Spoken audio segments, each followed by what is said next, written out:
In a world where strength is often associated with assertiveness, dominance, or even aggression, the gentle spirit can seem like a forgotten virtue. Yet the Bible holds up gentleness as a powerful force capable of disarming hostility, healing wounds, and restoring broken relationships. Gentleness is not weakness. Rather, it is strength under control, infused with compassion, humility, and love. As we look at 6 Bible characters who exemplified gentleness, we'll discover timeless truths about how to lead, love, forgive, and serve with a tender yet courageous heart. And we'll see how each of these individuals navigated challenging circumstances while maintaining a spirit of gentleness. Moses, the reluctant prophet and leader of Israel, displayed remarkable patience and humility, essential qualities of a gentle spirit. Numbers 12:3 says, "Moses was very humble, more than all men on the face of the earth." This humility is evident in Moses' intercession for the Israelites when they complained and rebelled.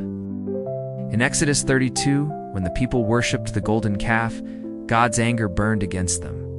But Moses pleaded for their forgiveness, saying, "Oh my God, please forgive their sin, I pray.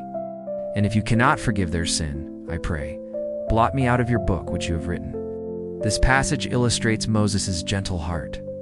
In the midst of the people's persistent grumbling and disobedience, he consistently interceded on their behalf, demonstrating remarkable humility and compassion. Despite facing opposition and doubt, Moses remained steadfast in his commitment to God and his people, offering a powerful example of gentleness and leadership.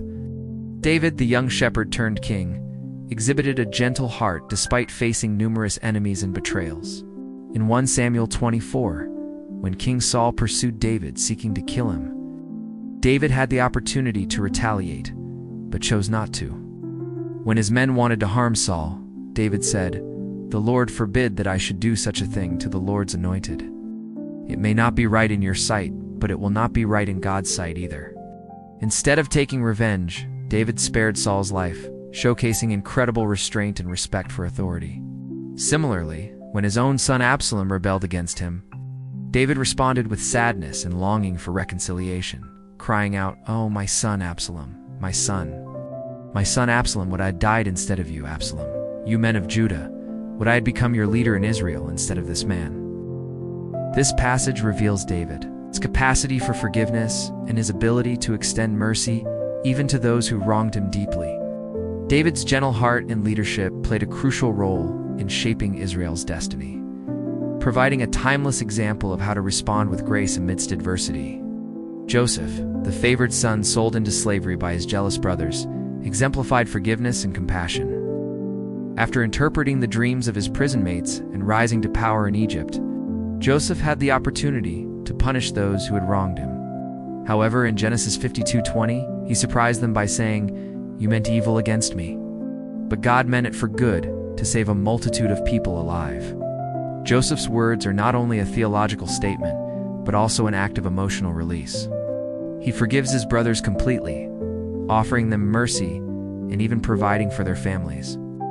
Joseph's story illustrates the transformative power of forgiveness and the ability of a gentle spirit to heal fractured relationships and bring people together. Ruth, the Moabite widow, epitomized loyalty and devotion through her relationship with her mother-in-law.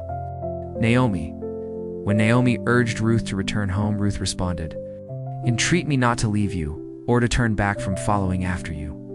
For wherever you go, I will go, and wherever you stay, I will stay. Your people shall be my people, and your God, my God." Ruth's commitment was rooted in love and loyalty, showcasing a gentle yet steadfast devotion to her family. Beyond her loyalty, Ruth demonstrated quiet strength and resilience as she navigated challenging circumstances with grace and humility. Her story highlights the importance of honoring one's commitments and serving others with quiet perseverance, even in difficult times. Jesus Christ, the Son of God and Savior of humanity, perfectly embodied the gentle spirit. Matthew 11:29 states, "Take my yoke upon you and learn from me, for I am gentle and humble in heart, and you will find rest for your souls." Jesus' ministry was marked by compassion, patience, and humility. In John 8, when a woman caught in adultery was brought before Jesus, the accusers demanded her punishment. However, Jesus responded with grace, saying, "He who is without sin among you, let him throw a stone at her first." His words demonstrate his gentle yet powerful ability to challenge and transform hearts.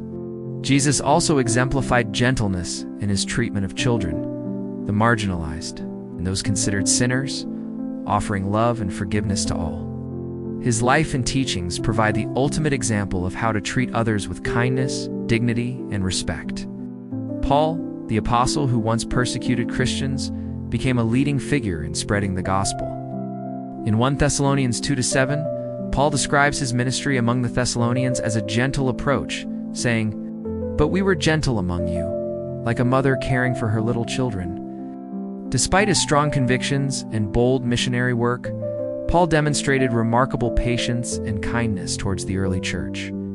He approached spiritual guidance with empathy and understanding, recognizing the struggles and weaknesses of those he served. Moreover, in Galatians 6:1, Paul instructed believers to restore someone caught in sin gently.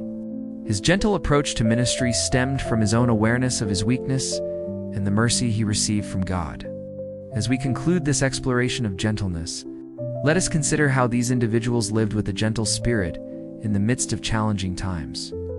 They understood that gentleness is not weakness, but strength, tempered with humility, compassion, and grace. By studying their lives, we can learn to respond to adversity with quiet courage and to treat others with kindness, dignity, and understanding.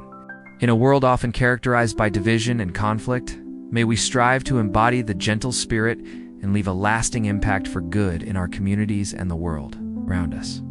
And here are some ways we can apply these lessons to our lives today. Pray for a gentle spirit. Ask God to help you cultivate gentleness in your thoughts, words, and actions. Respond slowly. Take time to pause before reacting, especially during conflict or challenging situations. Listen more than you speak.